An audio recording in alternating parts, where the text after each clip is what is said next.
A touch of faith. It's the perfect time to be transformed. I'm Mike Morrison with 2 minutes of insight and inspiration. Welcome to 2 Minute Transformation. Mark chapter 5 records a miracle that wasn't initiated by Jesus, but rather by a woman who talked to herself.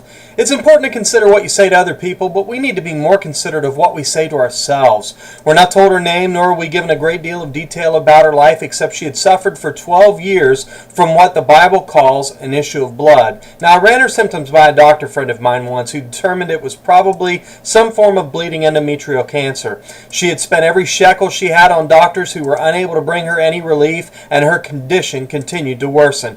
And there we find her in Mark 5, verse 27. It seems an almost unremarkable narrative to describe what was likely the struggle of her life as she pushed and fought her way through the crowd to get to Jesus. The crowd was shuffling along the narrow street, loud and pandemonious, as hundreds, perhaps even thousands, were trying to catch a glimpse of Jesus, who was reported to be on his way to somebody's house to perform a miracle. Crawling and clawing her way through the crowd to the Lord, she finally catches a glimpse of him. Just a few more inches. She stretches her hand out as she says to herself in verse 28, "If I can just touch his clothes, I'll be healed."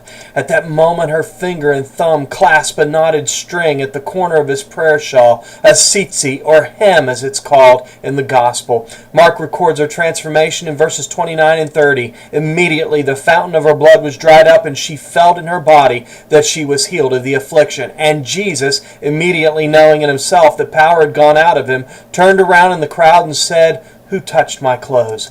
Jesus knows the touch of faith, the thronging crowd pushing through, bumping and reaching out to him, but that one touch of genuine, unwavering faith not only transformed the woman, but it grabbed the attention of Jesus. It still does. In a world of throngers, touch him and be transformed.